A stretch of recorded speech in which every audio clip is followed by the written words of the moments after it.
자, 이준석 전 국민의힘 대표가 최근에 냉대하고 모욕성 발언까지 한 인물, 그리고 반면에 이준석 전 대표가 멘토라고 여기는 인물, 두 인물이 오늘 만났습니다. 뉴스와이드 첫 번째 이슈는 이 내용으로 가보겠습니다. 주제 보시죠. 자, 제목이 이렇습니다. 김종인과 인요한 환자약 대화. 대화를 나눴는데 주제가 환자약이라고요? 이건 뭐 약사들이 하는 대화인데 왜 환자약이 나왔을까요? 자, 일단 오늘 두 인물이 만나는 모습, 그리고 뭔가 또 설명도 내놨습니다. 보시죠. 많이 남아있어요. 그래도 전화에 대한 화답이 궁금하다. 안녕하십니까.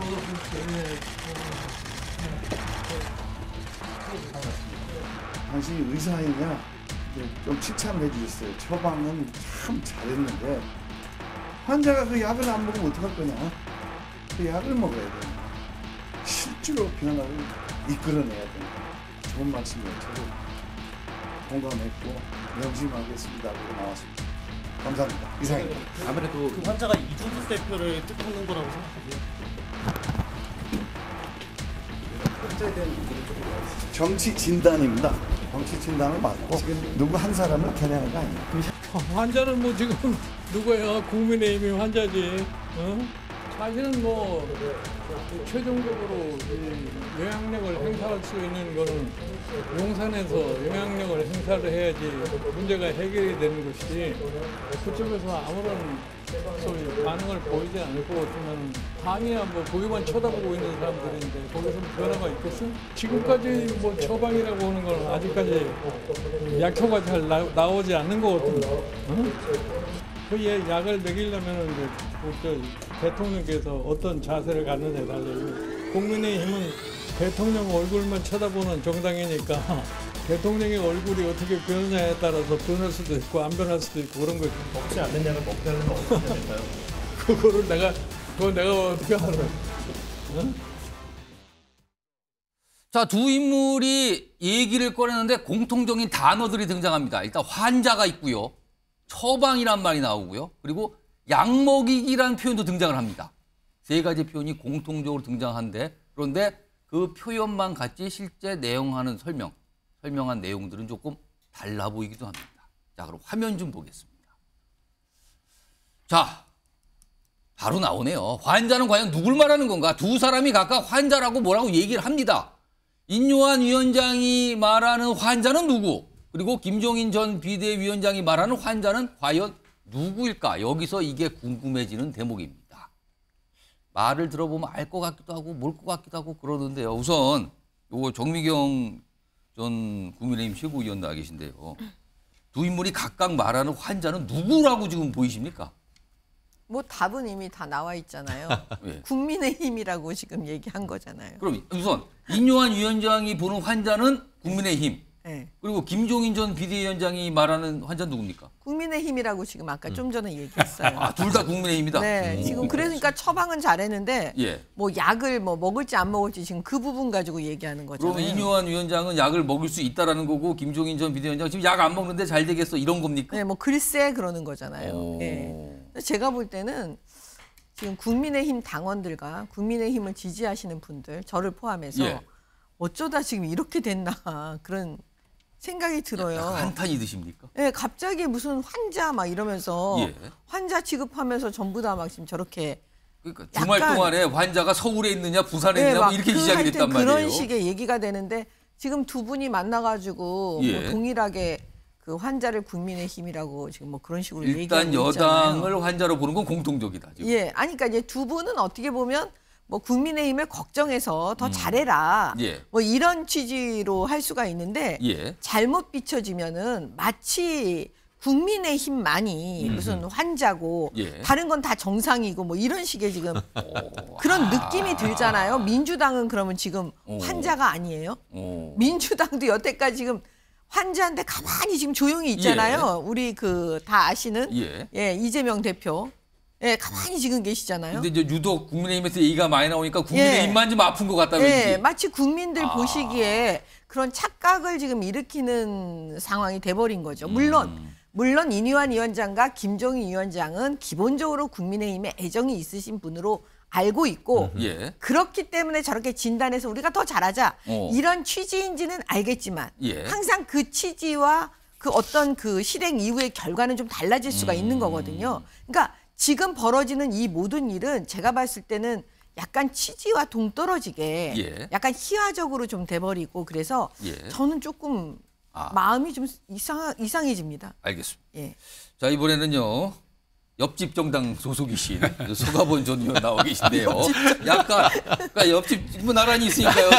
이 당이니까. 옆집 아저씨라 그러는 것 같아요. 그런 표현은 아니고 아무튼 이 이웃 정당이라고 하겠습니다. 네. 이웃 정당에 계신 서가본 전 의원 계신데 그 화면 좀 다시 한번 볼까요? 인요한 위원장이 지금 환자로 보는 건 누구? 그다음에 김종인 전 비대위원장이 환자로 보는 건 누구일까? 각각 누구가 들어갈 것 같습니까? 윤여한 위원장은 국민의힘으로 예. 보이고요. 김종인 그 위원장인가요? 예. 명백히 얘기했잖아요. 근본적으로는 용산 윤석열 대통령이다. 용산. 이렇게 얘기했지 않습니까? 마지막 결론을. 예. 처음에 국민의힘이라고 했다가 결국 추가 국민의힘은 설명이 나왔다. 용산만 바라보니 예. 결국은 근본적으로 환자는 용산에 계신 그분이 아니냐, 윤석열 아니냐 예. 이렇게 얘기하시던데요. 그렇게 예. 읽으셨는데 이거 다른데 그러면은 지금 읽은 게 아니라 들었습니다. 약을 안 먹고 있다고 김종인 전 위원장은 얘기를 했거든요. 예. 그러면은 당도 안 먹고 지금 용산도 안 먹고 다 안 먹고 있다 이렇게 보시는 겁니까? 그렇죠. 왜냐하면은 지금 처방이 잘못됐어요. 처방 국민들은 분명하게 처방을 그 용산과 김기현 지도체제, 국민의힘의 지도체제가 근본적으로 바뀌지 않으면 안 된다. 예. 그게 강서구청장 보궐선거 때 국민들이 이미 처방을 내렸지 않습니까? 결론을. 그리고 혁신위원장이 닥터 린턴이라고 그래야 된다면서요. 인요한 우리 동네 형입니다. 여한이 형입니다. 저로서는 동네 형이요? 순천에 저하고 인요한 의원하고는 형 동생하는 여한이 형 사이입니다. 예. 그런데 의사로서는 정말 명의였는데 예. 집권당 국민의힘을 고치려 온 혁신위원장으로서의 의사로는 예. 지금 대략 난감이겠죠. 왜냐? 다 약을 안 먹으려고 그래요. 그런데 문제는 국민들은 약이 아니고 예. 수술을 원했거든요. 수술을 원했는데 수술을 원했으면 집도에 수술을 잘하는 칼질 잘하는 의사가 와야 되는데 예. 가정의학과 의사가 오셔서 예. 자꾸 약만 먹어라 그러니 다 불편한 거죠. 지금 정미경 의원님 우리 당 지금 대단히 불편해요 라고 하신 것들이 예. 그냥 쾌도난마처럼 정확하게 처방해서 수술해버리면 되는데 예. 찝쩍 이 사람 만나고 저 사람 만나고 다니는데 아무런 결론은 안 나와요. 결론도 나오지 않고 누구도 다 억울하고 시큰둥하다고는 왜? 지금 김종인 위원장이 그러잖아요. 모든 만악의 근원은 예. 용산에서 나오는데 예. 그리고 국민의힘당은 용산만 바라보는 정당인데 밑에 사람들 뭐 영남의 중진들 수도권에 예. 가라. 김기현 대표 뭐 어디 출불해라. 예. 뭐 이렇게 이 머리와 뇌와 심장이 지금 고장나서 수술해야 되는데 팔다리만 자르겠다고 하고 있고 예. 심지어는 수술도 안 하고 약만 먹이려고 그러니 누가 약을 먹겠습니까? 알겠습니다. 근데 잠깐 아까 이 말씀 예. 하시기 전에 이제 지적을 했는데 그 전에 인유한 위원장을 동네 형이라고 그렇죠. 우리 순천의 형입니다. 그러면요. 저랑 가까운 사이고요. 근데 가까운 사이고 동네 형인데 그 동네 형이 지금 고생하고 있죠. 국민의힘으로 간 거에 대해서 섭섭하다고 생각하십니까 혹시? 그건 정치는 예. 정치는 누군가는 해야 되고 예. 또 인요한 위원장도 지금 원래 정치적 성향이 보수입니다. 보수라고 해서 제가 서로 이 적대 씨하고 친하지 않을 이유는 하나도 없거든요. 그 정치적 성향과 인간적 친불치는 다른 거죠. 섭섭하지 예. 않다는 걸로 예. 제가 이해하겠습니다. 아쉽기는 하지만 그거 원래 보수의 또 아쉽다고 또 알겠습니다. 아무튼 예. 섭섭하지 않은데 좀 아쉽다 뭐 이런 예. 뜻으로 예. 말씀하셨는데 아무튼 오늘 모습이 저랬어요. 그리고 약간의 말하는 분위기는 살짝 다르긴 했는데요. 공통점도 있었고요. 이런 가운데 사실은 이런 뭐 환자 약 이거에 대한 얘기도 약간 결이 다르지만 특히 이준석 전 대표의 향후 정치적 행로를 놓고는 완전히 다른 입장을 좀 보이고 있거든요. 우선 그 화면에 좀 정리되어 있는데 그 내용부터 소개해드리죠. 이겁니다. 최근에 이른바 이준석 전 대표의 탈당 가능성, 신당 가능성에 대해서 인요한 위원장은 언론 인터뷰 중에서 일관되게 이해하고 있죠. 끝까지 안으려고 노력할 거다. 신당 발표 혹시 나중에 나올지도 모르겠지만 그 전까지는 끝까지 안겠다, 품겠다를 강조하고 있어요. 반면에 김종인 전 위원장은 얼마 전에 당의 미련 버려라. 뭐 결단 내려라. 무소속인 뭐든. 그러니까 나오라는 소리로 지금 들리는 저런 얘기를 했거든요. 이렇게 입장이 좀 다른데 그런데요. 이 입장뿐만 아니라 특히 신당을 놓고서도 상당히 다른 입장을 보이고 있거든요. 이 주제로 좀 가보겠는데 오늘요. 김종인 전 위원장이 인요한 위원장 만난 뒤에 기자들 앞에서 받는 질문 중에 하나가 신당 관련, 이준석 전 대표의 신당 관련 얘기가 있었거든요. 그 얘기부터 좀 들어보시죠.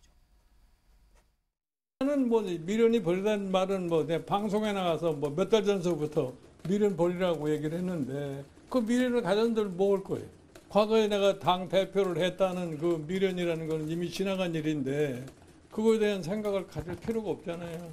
내가 무슨 나는 무슨 당을 새로 만들었는데 내 스스로가 거기에 뭐 내가 뭐 힘을 실거나 내가 뭐 직접 개입하거나 그러진 않아요. 그 신당은 성공할 가능성이 좀 높다거든요. 그건 두고 봐야 알죠. 그런데 이제 일반 국민이 진짜 이번 계기에 우리나라 정치판을 바꿔줘야 되겠다. 그렇게 판단하면 성공하는 거죠. 그렇지 않으면 안 되고 그런 거. 근데 시기적으로 그런 상황이 오지 않았나 이렇게 봐.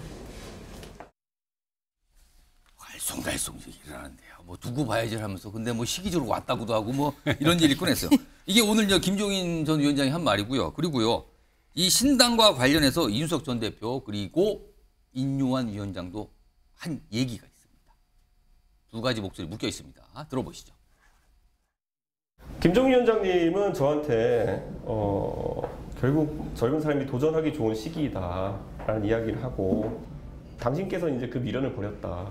그러니까 저한테도 이걸 옆에서 미주알 고주알 이렇게 얘기해서 바뀔 수 있다는 미련을 버려라. 저는 그럼 날짜를 긋고 준비해야 될 걸 준비하겠습니다라고 얘기 드렸어요. 알겠다고 할 수 있는 준비를 같이 해보자는 취지로 말씀하셨고. 네. 당을 떠날 결심을 한 거 아닐까라는 생각도 드는데 어떻게 보세요? 그것 냉정하게 봅시다. 현실을. 그 다른 당 만드는 게 본인한테 도움이 될까요? 또 우리한테는 물론 도움 안 되죠. 그리고 그 용기 있으면 들어와서 치고받고 우리하고 싸우고 우리 쪽 들어와서 다 이제 들어줄 제가 여기 와 있잖아요. 최인현 변호사. 또 인요한 위원장이 인터뷰에서 한 말인데 그러니까 이준석 전 대표가 당을 나가서 신당을 만들 경우 뭐 국민의힘에도 물론 도움은 안 된다. 그러나 이준석 본인에게도 도움이 안 된다라고 얘기를 했거든요. 이거 어떤 의견이십니까? 그렇습니다. 이준석 신당 저는 만약에 만든다고 하면 한마디로 용두삼이 처음은 창성하지만 나중은 뱀꼬리가 된다. 이 말씀인 것이거든요. 지금 그 인요한 위원장의 얘기하는 것이 바로 그 취지인 것 같습니다. 지금 나가보면은 뭔가 있어 보이지만 결국 그 다가오는 내년 4월 10일 선거 같은 경우에는 이른바 대선 2라운드로서 가장 이념적인 총선이 될 가능성이 상당히 큰 것이죠. 이념적 총선이요? 그렇죠. 그러다 보니까 여전히 어떻게 보면 민주당이 대선 불복과 같은 그런 입장을 보이고 있는 상황 속에서 총선적 성격보다는 오히려 대선 2라운드적 성격이 있다 보니까 그 성격 자체가 이념 투표로 가고 그렇게 될 경우에는 제3지대가 설 가능성은 훨씬 더 줄어드는 것이죠. 지금은 민주당과 어떤 그 국민의힘의 양당에 대한 어떤 그 신물이 난다라고 해서 어떻게 보면 상당 부분 퍼센티지가 높다라고 얘기지만 현실적으로 갔을 때는 쪼그라들 수밖에 없단 말이에요. 그러면은 결국 나가봤자 별거 없다. 이것 아니겠습니까? 근데 또 동시에 국민의힘도 도움이 안 된다. 국민의힘에 결국 우리가 정치를 할 때 이 말을 하죠. 되게 할 수는 있지만 할 수는 없지만 안 되게 할 수는 있는 것 아니겠습니까? 할 수 있다. 한마디로 고춧가루 정당은 충분히 되죠. 그렇지만 고춧가루가 고춧가루 정당이요? 그렇죠. 고춧가루 정당이 된다고 해서 본인이 뭐가 됩니까? 본인이 요리가 안 된단 말이에요. 그렇기 때문에 그럼 남의 요리는 망칠 수 있다? 그렇죠. 그건 충분히 전 가능하다고 봅니다. 그렇기 때문에 고춧가루 정당이 되느냐, 오히려 메인 디쉬가 되느냐, 그것은 본인의 선택에 달렸다. 그리고 그걸 위해서 통합을 위해서 인요한 위원장님이 혁신위원장이 아주 고군분투하고 있다. 그렇게 평가하고 싶습니다. 고춧가루 정당 남한테 고춧가루 뿌리지만 보이는 메인 디시 못 된다 이건데요. 조승현 민주당 소통위 부위원장 나와 계신데요. 이 질문을 드릴게요. 민주당에 계시니까 사실은 얼마 전에 여론조사 때 이른바 이준석 신당을 집어넣고 여론조사를 한번 한 결과가 나온 적이 있어요. 그런데 그때 이준석 신당의 경우 지지율이 한 10% 이상 나왔는데 결과적으로 보면 민주당의 지지율도 상당히 가져오는 걸로 결과가 여론조사에서 나왔거든요. 그렇다면은 이준석 신당이 만약에 등장하고 출범한다면 민주당에도 도움이 안 될 수 있다 이렇게 보십니까? 그 부분은 좀 디테일한 분석이 필요한데요. 일단 그 말씀하신 여론조사는 이렇게 분석할 수가 있죠. 지금 윤석열 대통령을 지지해서 대통령으로 뽑았지만 국정운영 기조라든지 스타일에 대해서 마음에 들어하지 않기 때문에 중도 영역으로 튀어나오려는 사람들이 있다고 보여지고 그 부분에 대해서 소구가 될 수 있는 게 이준석 대표라든지 유승민 의원이라든지 이런 분들이 그 영역에 있어서 어떤 효과를 있을 수 있는데요. 문제는 지금 메인 디시와 고춧가루를 말씀하셨는데 메인 디시가 될 가능성이 있나요? 그리고 이준석 대표가 한번 그렇게 당해놓고 또 속을 수는 없는 거 아닙니까? 그러니까 차라리 고춧가루라도 뿌리고 싶은 심정이 있을 거라고 보여지는데 제가 질문은 그 고춧가루가 국민의힘한테 가는 게 아니라 민주당한테도 가냐 이거죠. 아니요. 저는 그렇게 보진 않습니다. 왜냐하면은 이 내년 총선이란 거는 진영과 뭐 범민주, 범보수 이렇게 해도 되겠지만 한 석이라도 이기는 당이 무조건 이기는 거 아닙니까? 승리 아닙니까? 그렇게 봤을 때는 이준석 대표가 나왔을 때 사실 보수 영역에서 끌고 나올 수 있는 그 인자들이 훨씬 더 많다고 보여집니다. 왜냐하면 지금 지난 대선에 이대남이라고 표현하는 젊은 남성들 같은 경우 윤석열 대통령 적극적으로 지지했는데 그 부분이 돌아섰지 않습니까? 그러니까 그 부분이 이제 떨어져 나오면은 지금 선거법도 아직 개정이 안 됐지 않습니까? 비례신당이라 이 문제가 해결 안 됐기 때문에 차라리 지금보다는 희망이 있다. 이런 생각을 하는 거죠. 더군다나 이제 이니환 의원은 자꾸 90력으로 모이자 이렇게 얘기를 하고 있지만은 이준석 대표 입장에서 그냥 원심력이 아니라 이번에 사실 실기를 하게 되면은 아직 정치 생명이 끝날 수도 있을 뿐만 아니라 명분도 자꾸 잃어갑니다. 왜냐하면 통합을 얘기하고 끌어왔는데 거기서 이제 자꾸 이렇게 튕겨나가고 이런 모습이 보기가 안 좋게 보이지 않습니까? 이런 문제도 있기 때문에 이준석 대표는 결국에는 원심력으로 작용하기 위해서 지금 이제 김종인 전 비대위원장 같은 분도 만나고 이분 같은 경우에도 지금 원 밖에 있지 않습니까? 그러니까 원심력으로 작용했을 때 김종인 비대위원장이 역할을 할 수 있는 공간이 생기기 때문에 그런 역학관계에 의해서 신당이 창당이 될 거로 보여지고 그것은 민주당보다는 국민의힘에 일단 내분이 있다는 것 자체가 리스크가 되는 거 아닙니까? 그럼 제가 추가 좀 짧게 드리면 민주당 입장에서는 이준석 신당이 등장하는 게 좋다라고 판단하시는 겁니까? 제 느낌에는 이런 게 있습니다. 만약에 이준석 신당이 만들어지고 민주당에서 어떤 인자를 빼간다. 그랬을 때 2015년 전례를 봤을 때는 만약에 민주당에서 탈당을 했을 때 평화가 왔거든요. 그러니까 평화가 왔다. 네. 그래서 참 감사한 마음을 안철수 전 대표가 갖고 있어요. 알겠습니다. 민주당에서는 그런 효과가 또 있지 않을까. 알겠습니다. 그 말씀을 알겠습니다. 무슨 뜻인지는. 그때 보니까 평화가 왔다. 감사하다. 이번에도 비슷한 거 아니냐. 약간 이런 말씀입니다. 분석은 조금 다르지만 고춧가루 정당이라는 게 굉장히 인상적인 표현을 쓰셨습니다. 아무튼 두고 봐야 됩니다. 아직은 시간이 많이 남아서 모르겠습니다만 뭔가 진행이 되는 모습은 있어 보인다 합니다. 자, 이런 가운데 이 주제는 사실은 이준석 신당을 약간 좀 전제를 해야 될 필요가 있어 보이는데 최근에 이준석 전 대표가 민주당 내 비명계 인사와 만났다라는 얘기를 꺼내놔서 굉장히 관심을 받았는데 이분이 손을 드셨군요. 제가 만났습니다라고요. 그리고 민주당의 다른 비명계 의원의 어떤 목소리도 있습니다. 들어보시죠. 가능성은 다 뭐 그것이 나쁜 것이 아니면 어느 경우나 열려 있지 않겠습니까? 그러셨죠. 그러니까 저도 사실은 뭐 유쾌한 결별을 해야 될지 아니면 내부에서 치열한 투쟁을 통해서 저를 불태울지 뭐 이런 것들은 이제 제가 빨리 결정을 해야 될 부분이라고 생각합니다. 뭐 비명계가 어떤 의원이 이준석 의원하고 만났는지는 저는 잘 모르겠습니다. 제가 볼 땐 본격적으로 만나고 그런 움직임은 없는 것 같고요. 네. 지금 이준석 전 대표가 국힘을 대체할 제대로 된 정당을 만들겠다라는 생각을 가진 것인지 제3 정당을 만들겠다는 건지 전자는 굉장히 협소할 것이고 후자로 가면 좀 넓어지겠죠. 좀 간극이 좀 많이 넓잖아요. 그건 현실적인 선택지 같지는 않습니다. 일단 민주당의 이상민 의원은 최근에 이준석 전 대표 만났습니다라고 스스로 밝혔어요. 그러면서 어떤 가능성, 합류 가능성에 대해서까지 열어둔 상황이거든요. 다음은 국민의힘에서 나온 요 얘기인데요. 요 비명계 의원을 만난 부분, 요거와 관련된 설명이 좀 나왔습니다. 들어보시죠. 비명계의 대표적인 그 인물인 이원욱 의원과 같이 이제 정보에 하면서 제가 물어봤습니다. 그래서 이원욱 의원은 그러지 않아도 그 보도가 나와서 자기 주변에 있는 비명계 그 사람들과 연락을 취했답니다.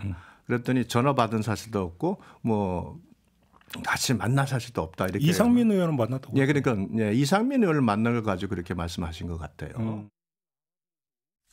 그럼 일단 지금까지 이제 공식적으로 확인된 바는 이상민 의원만이고 다른 의원은 아직 확인은 안 됐다. 있을 수도 있지만 확인은 안 됐다 이겁니다. 서가본 전. 네. 일단 그러면은 민주당 소속인 이상민 의원이 이준석 전 대표 손을 잡을 것 같습니까? 이거 어떻게 보십니까? 이상민 의원의 발언만큼이나 예. 복잡하다고 생각합니다. 복잡하다. 예, 왜냐하면은 이상민 의원은 18대 때도 예. 민주당을 탈당을 해서 그때 충청당을 만들었던 이회창 전 총재 그 당으로 입당을 해서 국회의원 그래도 가신 적이 있다. 18대 때 갔다가 그 당이 해체되고 나서인지 뭐 어쨌든 그 다음에 다시 또 민주당을 왔습니다. 여러 가지 정치적으로 지금까지 한 번도 주류적 그 사고로 정치를 해본 적이 없습니다. 늘 비주류였죠. 좋게 말하면 뭐 비판자적 입장으로 정치를 해왔지만. 서가본 전 의원님은 이상민 의원과 안 친하신가요? 친하죠. 친한데, 예, 친했습니다. 친했는데 예. 정치적 행보는 늘 좀 달라왔습니다. 지금도 막 복잡하게 이 계산을 하고 있을 겁니다. 왜? 내가 국회의원이 될 길은 어느 길인지. 예. 과연 민주당으로 계속해서 내가 출마했을 때 충청도 대전에서 과연 이 당선이 될 수 있을 것인지 출발점은 거기에 있다고 봅니다. 예. 아주 간단한 복잡하게 정치적 이념이나 가치나 또는 뭐 이익을 그러니까 현실적인 이유가 있다는 거죠. 가장 중요한 거는 당선인데 요즘 저 상황이 좀 달라졌지 않습니까? 상황이 민주당이 좀 더 좋아졌단 말이죠. 그러니까 언론도 다 그렇고 민주당 이길 거다 다들 이런 상황이고 지금 또 현재 지금 전국을 봐도 지금 김종인 위원장이나 인요한 위원장까지도 전제를 그거 아닙니까? 이대로 가다가는 민주당이 어렵다. 이긴다. 국민의힘 집권 세력이 어렵다. 이상민 의원의 심정도 불과 한 달 전까지만 해도 민주당 가지고는 안 되겠다는 생각이 강했겠지만 지금은 복잡하거든요. 조홍천 의원은 조홍천 의원은 일고의 가치도 없을 거라고 봅니다. 간근 얘기했으니까. 알겠습니다. 그러니까 어렵다라고 말씀하신 것 같고 이거를요. 정미경 정치고 일단 이상민 의원 설명이 되는데 이준석 전 대표가 이른바 이제 이상민 의원 등 뭐 다른 이른바 민주당의 비명계를 꼽히는 의원들과 손을 잡을 가능성이 있다고 보십니까 이거? 아니 그러니까 이제 그게 뭐 이준석 전 대표 뜻대로 되는 거는 아니죠. 그러면 비명계 의원 입장에서 저는 선택지가 그 각자 다 틀릴 것 같아요. 예를 들어서 그 당원들 민주당 당원들 중에서 수박 가운데에서도 우리가 살려줄 사람은 살려주자 한다면 조홍천 의원 정도는 살리고 나머지는 뭐 죽이자 이럴 경우가 있을 수가 있거든요. 그러니까 입장이 다 틀린 것 같아요. 제가 아까 조홍천 의원이 갑자기 여기서 떠오르는 게 수박 얘기하니까 이게 무슨 당도 뭐 이걸 생각하시는 겁니까? 당도가 좀 다르다 이겁니까 지금? 아니 그건 제 표현이 아니고요. 민주당에서 나온 표현이 언론에서 있었어요. 민주당에서 계속 나왔잖아요. 당도 가지고 수박을 또 분류하고 막 그러잖아요. 자기들끼리. 근데 이제 그중에 이상민 의원님 같은 경우는 그래서 제가 말씀드리는데 조홍천 의원하고는 조금 다른 거죠. 결이. 그러니까 반응이 지금 틀리잖아요.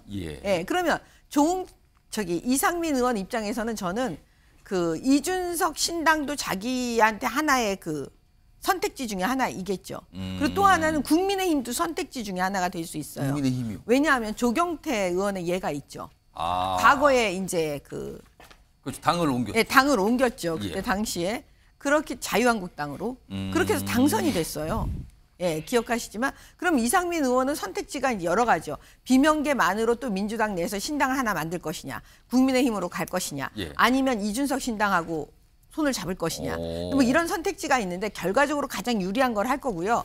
사실은 비명계 쪽에서 의원들이 5명이 의기투합해서 신당 만들 수 있거든요.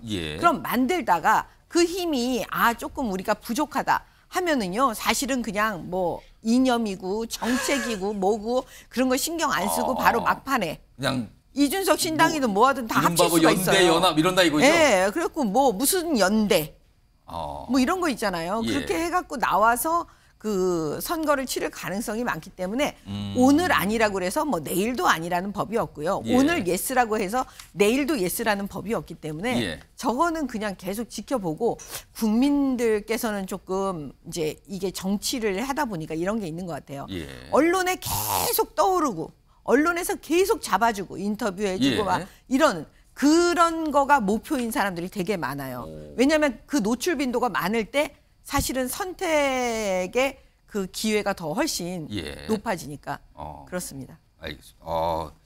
각각 뭔가 분석을 했는데 일단은 복잡할 거다. 당사자들이 굉장히 복잡하고 많이 생각해야 될 거다 이런 겁니다. 이것도 지켜봐야 되는 문제네요. 결국엔요. 사실은 이 총선까지 뭐 한 5개월 이상 남았기 때문에요. 그 5개월은요. 보통 때 같으면 한 5년일 수도 있습니다. 굉장히 많은 변화가 늘 있었거든요. 과거에도 보면은요. 그런데 신당 열차는 종착역이 얼마 남지 않았습니다. 아 그렇군요. 네. 와, 또 갑자기 또 뭐 신당 종착역이 안 나와. 이건 뭐 12월 얘기 나오니까 요거는 좀 짧아졌습니다. 알겠습니다. 자 일단 오늘 김종인, 인요한 두 인물의 만남부터 해서 이준석 전 대표 얘기까지 쭉 좀 이어가 봤고요. 다음은요. 이분들은 자주 싸우는데 최근에 또 싸웠군요.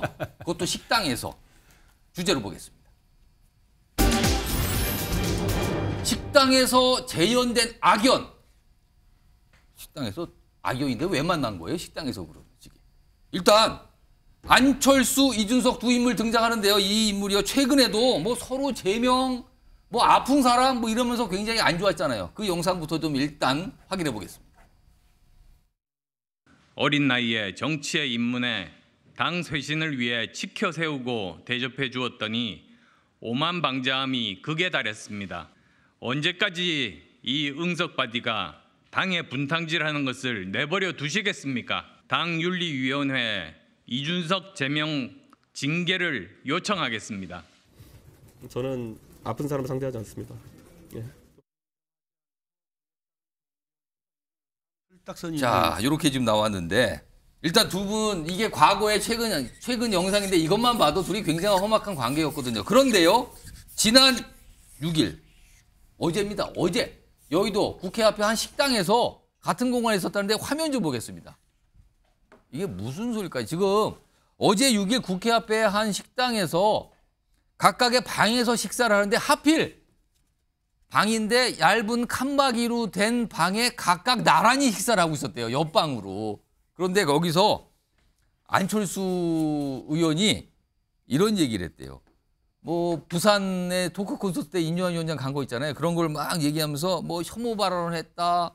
뭐라 그랬대요. 그러면서 그때 뭐 영어를 하는데 뭐 영어도 딱히 뭐 잘하는 것 같지 않다. 막 이렇게 약간 이른바 뒷담화를 한 거예요. 식당 다른 사람 앞에서. 그러자 옆에 칸막이니까 다 들렸잖아요.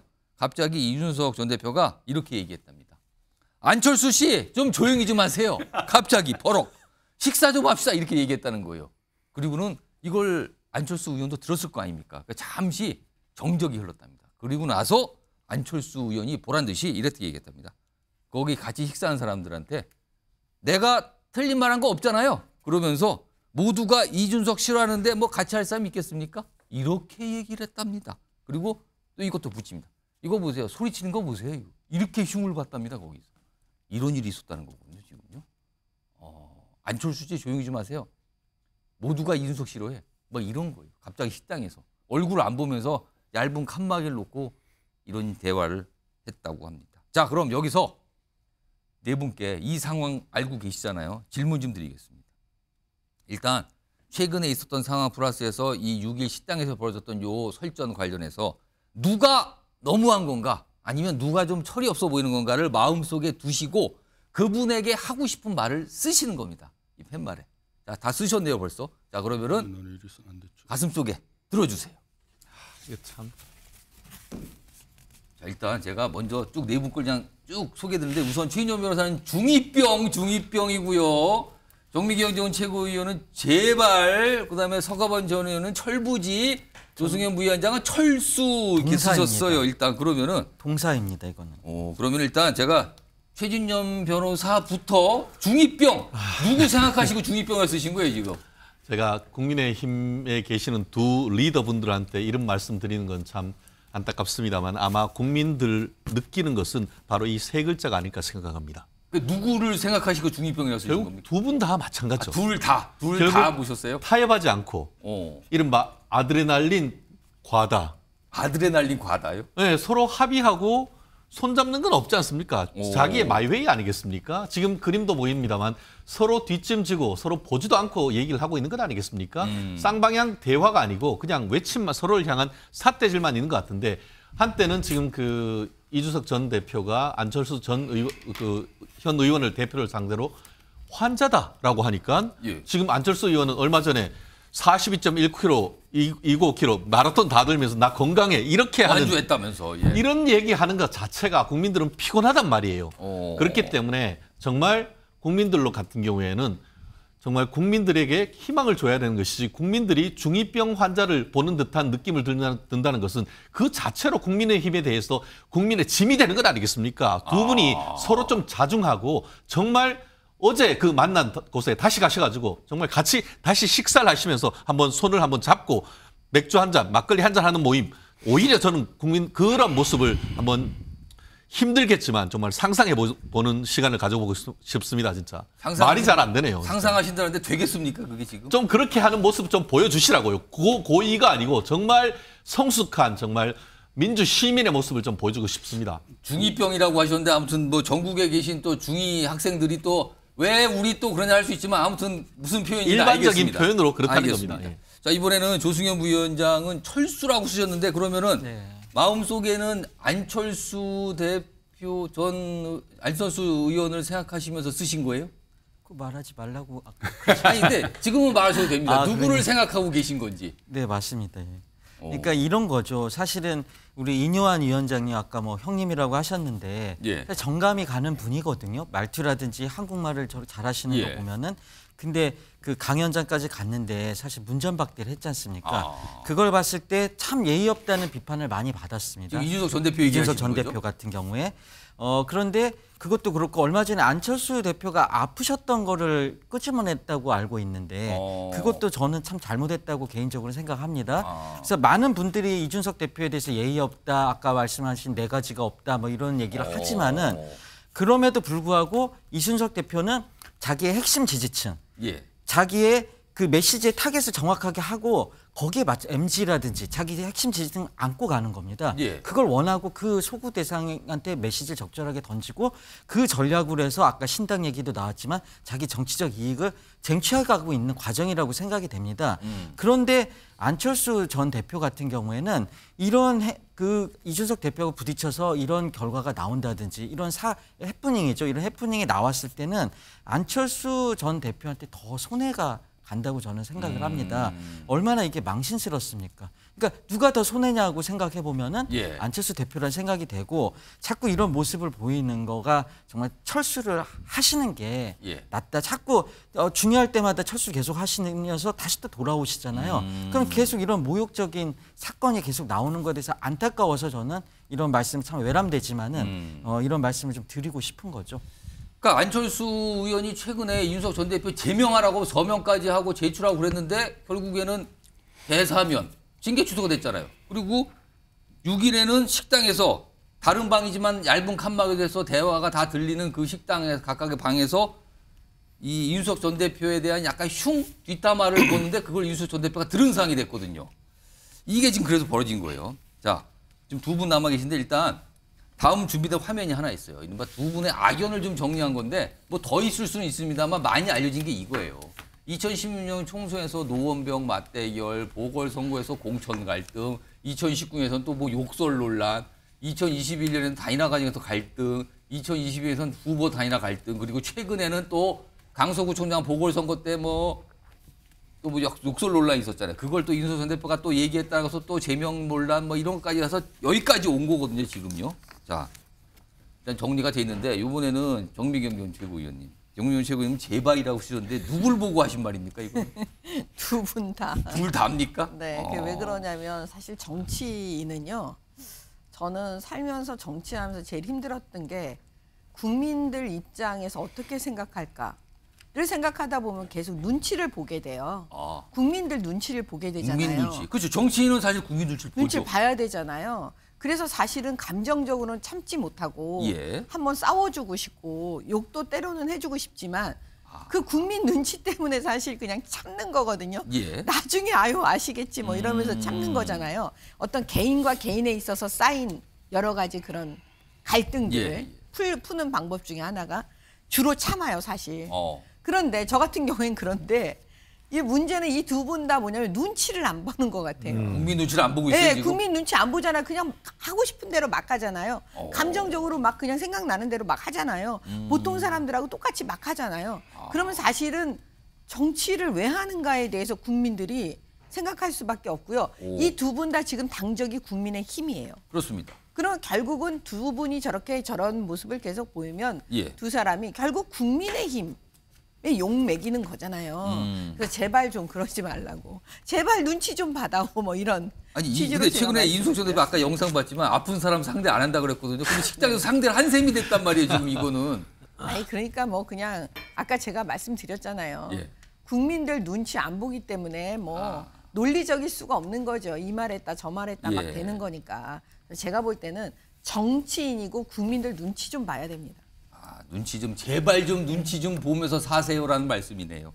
자 마지막 서가번 전 들어주세요. 철부지라고 쓰셨는데 누구한테 하신 말입니까? 그러니까 우리 사회자님께서 철딱선이라 그래서 좀 손들어 떨어졌습니다. 철부지. 그러니까 누구를 겨냥하신 겁니까?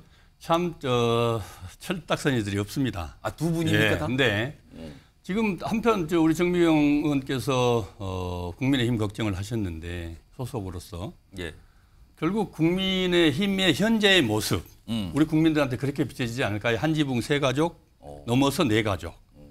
지금 이제 이준석, 유승민 계열들 신당을 만들겠다고 뭐 노력하고 있는 또 하나 윤핵관과 용산 또 김기현과 또 기타 등등등 뭐 한 세 가족 네 가족인데.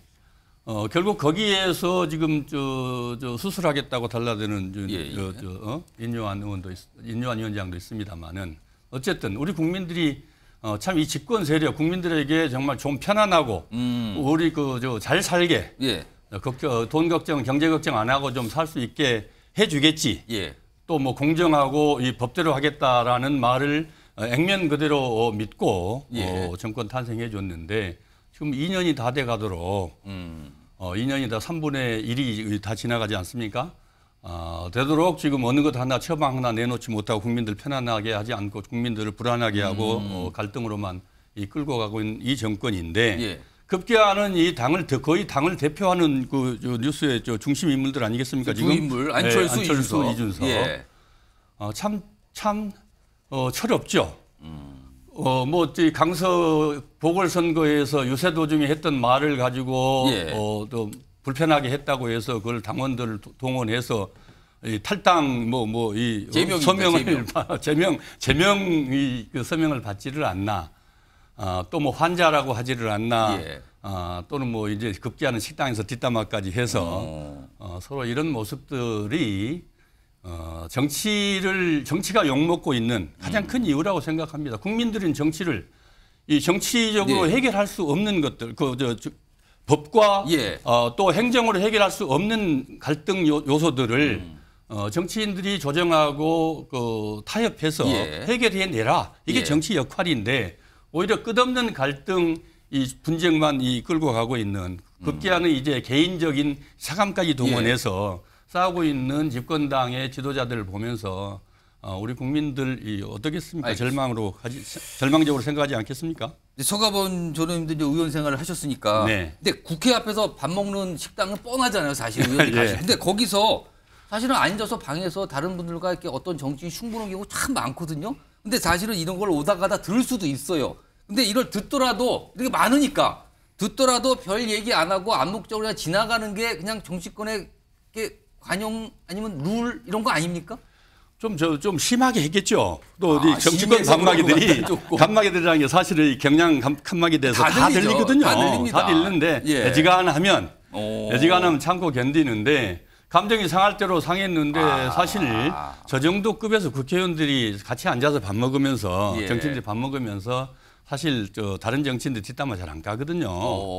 그냥 할 얘기들 많은데 자기 얘기들 많은데 뒷얘기 뭐 하려고 하겠습니까? 의원들끼리 만나서 아무리 친하다고 해서 알겠습니다. 좀 상식 바뀌긴 합니다. 아무튼 이런 일까지 다 있군요. 정말. 두 인물 이걸 뭐라고 그럴까? 대단하다 그럴까요? 이걸 어처구니가 없다 그럴까요? 아무튼 이런 일까지 나와서 기사로 다뤄지고 그냥 세상에 다 공개가 됐습니다. 지금 내용이. 자, 그렇고요. 오늘 앞서서는 인요한, 김종인 두 인물이 만났다는 얘기 들었잖아요. 오늘 또 주목되는 만남이 하나가 있었습니다. 윤석열 대통령이 대구로 갔거든요. 오늘요. 자, 그 주제로 넘어갑니다. 주제 보시죠. 대구군이 힘난다. 왜? 대구 가니까 힘이 막 뭐 붙는 것 같다. 힘난다. 이런 얘기를 오늘 윤석열 대통령이 했다고 하는데요. 일단 요 얘기도 포함돼서 그리고 윤석열 대통령이 대구로 갔는데 오늘 박근혜 전 대통령 사저를 방문해서 만났습니다. 아마도 지금 시간쯤이면 만남이 끝났을 것 같은데요. 관련 내용, 관련 영상, 사진 확인해 보겠습니다.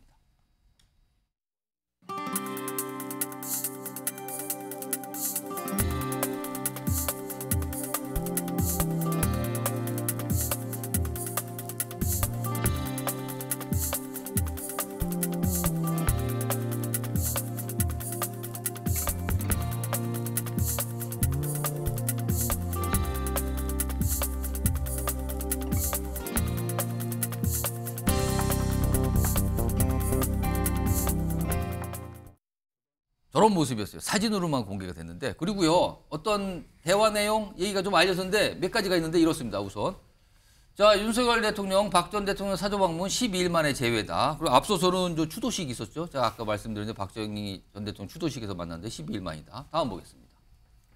자 그리고요 박근혜 전 대통령이 현관 계단까지 나와서 윤 대통령을 맞았다. 미리 나온 거예요. 손님 맞이처럼 약간 보이기도 했습니다. 그리고 윤석열 대통령은 얼굴이 좋아지신 듯하다. 건강 잘 챙기시라. 뭐 이건 인사 정도고요. 그리고요. 자, 박근혜 전 대통령은 윤석열 전 대통령의 어떤 선호 취향에 맞춰서 뭐 홍차와 우유. 이런 것도 기사로 달아주는군요. 홍차와 우유를. 근데 홍차 우유는 원래 같이 가는 거 아닙니까? 밀크티. 밀크티인데 밀크티를 준비했다. 그리고요. 뒤에 있어요. 농도를 미리 파악했다. 선호하는 농도를 맞췄다. 그러니까 신경 썼다는 뜻이겠죠. 이런 내용까지도 알려지고 있군요. 마지막으로요. 사저에서 환담을 나눴다. 그리고 박정희 대통령에게 배웠다. 뭐 이런 얘기를 나눴다고 합니다. 일단 대화 내용은 그냥 뭐 인사, 차 마시고 이 정도만 나오는데 모르겠어요. 아직 공개가 안 된 내용도 있을 겁니다. 근데 일단 나온 내용은 설명된 내용은 이 정도입니다. 자, 이걸 가지고 이제 정미경 전 최고위원님. 그러니까 지난달 10월 26일 서울 현충원에서 박정희 전 대통령 추도식 거기서 만났거든요. 그때 윤석열 대통령이 해외 순방 마치고 바로 왔거든요. 그때도 굉장히 주목받았는데 12일 만에 대구를 가서 박근혜 전 대통령 사저에서 만난 거예요. 자 오늘 윤석열 대통령은 왜 박근혜 전 대통령을 찾아갔을까요? 대구잖아요. 대구라서? 근데 앞서 대구를 갔을 때가 있었어요. 4월에도. 근데 그때는 안 만났었거든요. 근데 오늘은 만났단 말이에요. 제가 볼 때는 지난번 12일 전에 만나셨잖아요. 두 분이. 근데 솔직히 그때 이제 그 TK에서 대통령 지지율 많이 빠지는 거 다 걱정하고 있었거든요. 그때는 그게 이슈였거든요. 솔직히 말씀드리면.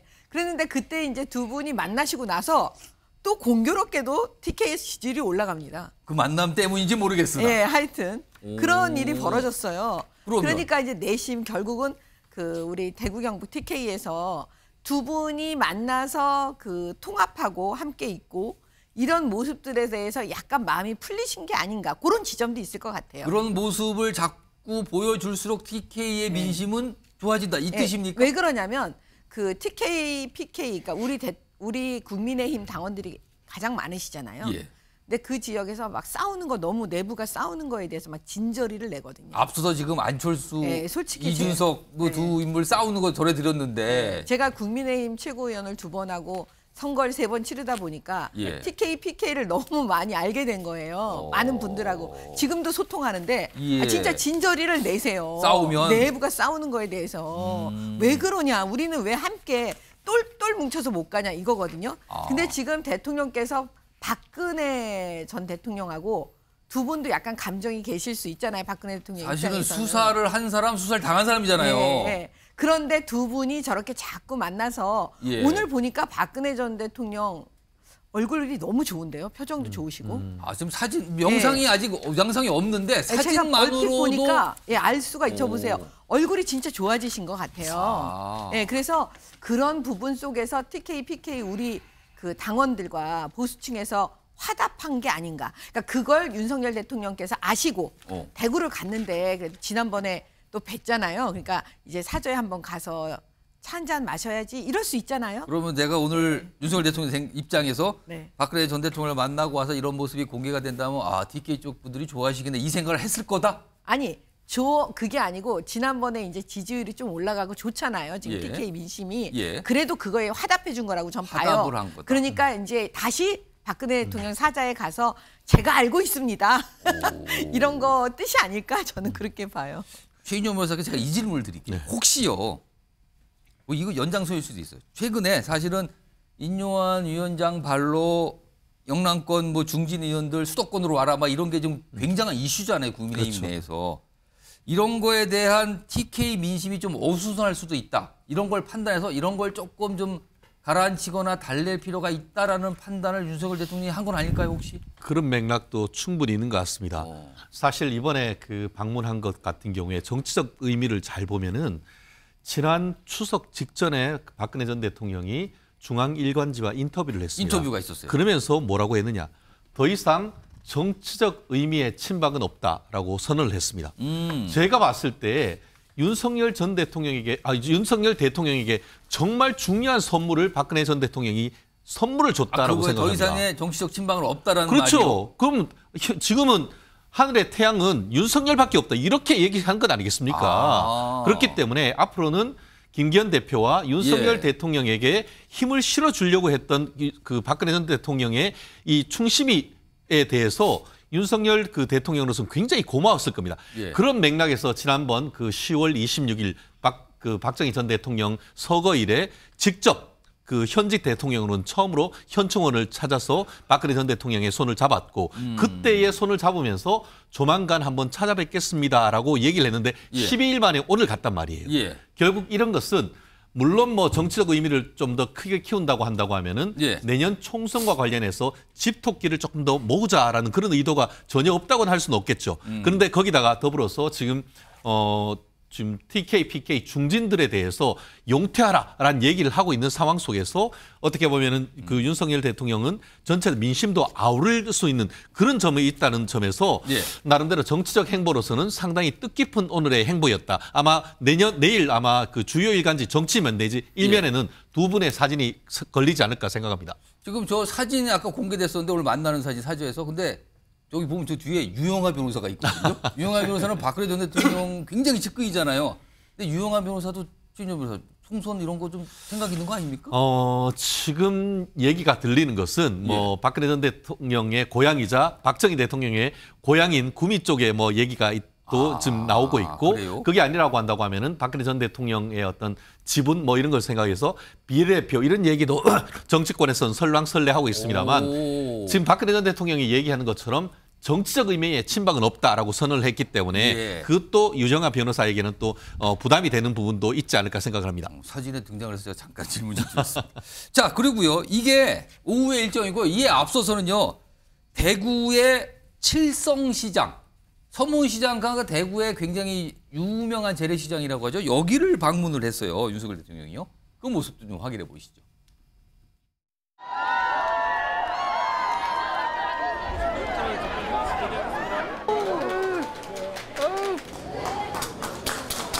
이거 수비인가? 미나리구나 이거. 예, 여기 한제 미나리네.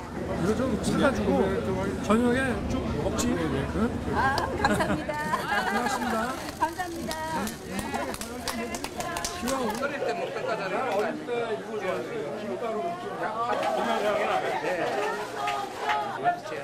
잘 먹으세요.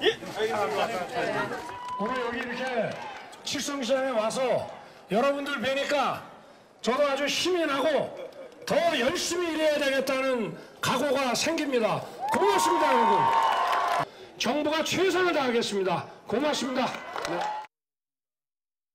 주인정 변호사께 짧게. 주인정 변호사 이제 대구 쪽 이 사정을 좀 잘 아시니까 네. 관심을 많으셔서 윤석열 대통령이 칠성시장 방문해서 상인들 앞에서 대구 오면 힘이 난다고 또 얘기를 했어요. 대구 오면 힘이 난다. 이거 어떻게 봐야 됩니까?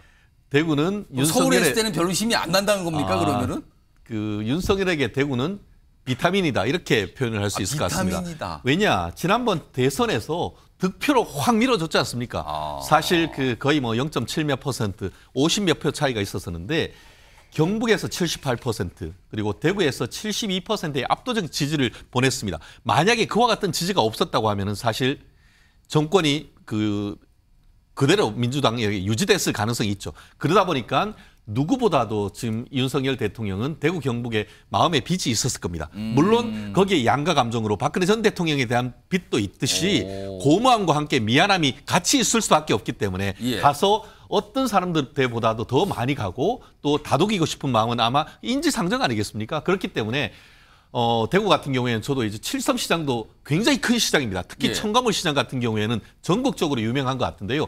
맨날 서무시장만 가고 왜 우리는 안 오나 이랬던 것 같은데 아마 바로 저 옆에 김광석 거리도 있고 굉장히 유명한데요.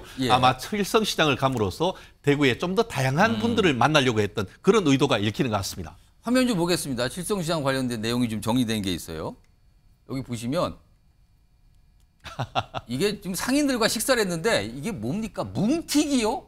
이게 대구식 생고기라는데 소곰탕하고 뭉티기 메뉴로 5,000원 했다. 그리고 저 칠성시장에서 미나리 뭐 이런 걸 구매했다 그래요. 미나리요? 이거 미나리가 유명한지 모르겠는데 뭐 장도 좀 봤다는 얘기가 나오고요. 뭉티기 메뉴로 식사했다 이런 얘기도 있습니다.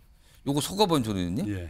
대구 오면 힘이란다. 근데 이거 다른 지역을 갈 때는 이런 얘기 안 하거든요. 윤석열 대통령이요. 대구라가 본인한테 각별하다 이런 뜻일까요? 그래서 윤 대통령님께서 지금 정치적으로 조금 부족하다 이런 얘기들을 부족하다. 네, 왜냐하면은 지금 최 변호사님 말씀대로 대구 경북 아니면은 사실 이 정권 탄생하기 어려웠죠. 그런데 최근에 대구 지지율이 확 빠졌거든요.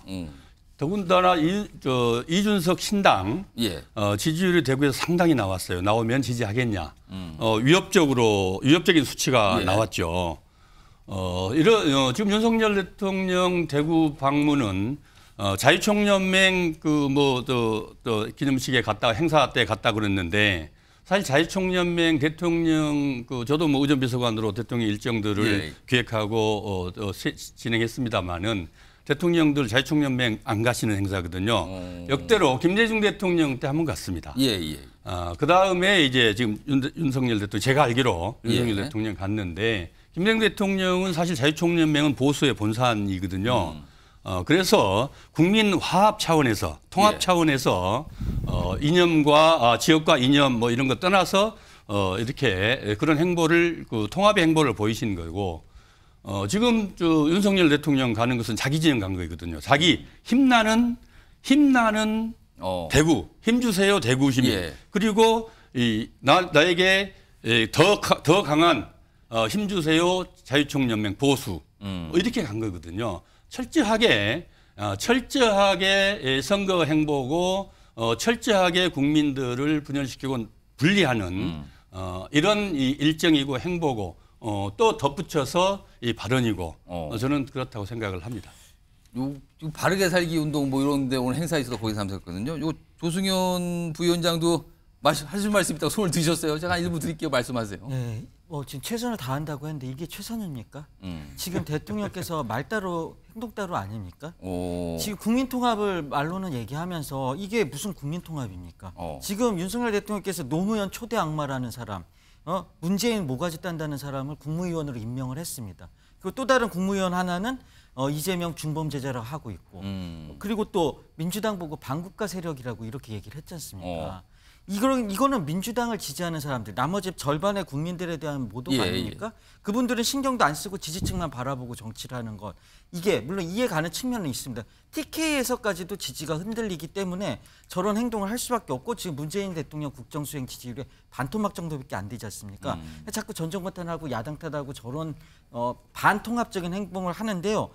저렇게 국민 30%만 바라보고 정치를 하면은 정말 악수의 악순환만 될 뿐이라고 좀 비판하고 싶습니다. 아니, 예, 정비용 최고요.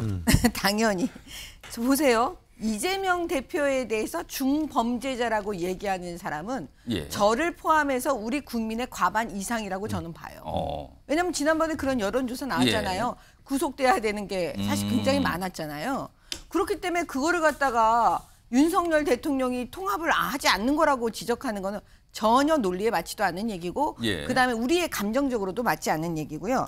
그다음에 저는 이렇게 생각해요. 30%만 보고한다? 어떻게 30%만 보고하는 겁니까? 이것만 봐도 30%가 아닌데. 그다음에 또 하나는 뭐냐면 TK에서 지지율이 떨어진 건요. 이것도 예. 있어요. 이재명 대표가 저렇게 중범죄자인데 왜 구속을 못 시켰냐. 그렇죠. 국민들은요. 대통령이 막 구속시키고 막 그렇게 한다고 할 수 있다라고 생각하는 거예요. 사실 다 아시겠지만 구속이라는 건 판사가 시켜야지 구속이 되는 그렇죠. 거지. 검사가 시키는 것도 아니라니까요. 결과적으로는. 그러면 그 판사, 그거는 결국은 문재인 정권 때 그 김명수 대법원장이 임명해 놓은 그런 판사들이 지금 다 이렇게 있잖아요. 그래서 그거에 대해서 이제 설명을 해드리고 이러는 건데 그 지점 때문에 사실은 그 지지율이 빠진 알겠습니다. 거였어요. 그러니까 잘못 진단한 거예요. 예, 제가 30초 드릴게요. 예. 원전은. 지금 우리 저 정비영 변호사 저 중범죄자라고 말씀하셨는데 지금 뭐 법조인이시잖아요. 네, 맞습니다. 예, 판결이 지금 나지 않았는데 판결이 나지 않는 상태에서 그렇게 얘기하는 것은 대단히 잘못됐고요. 아니에요. 잠깐요. 그것도 잘못된 얘기예요. 그리고 잠깐만요. 예, 그리고 말씀하세요. 지금 저 제1야당의 대표입니다.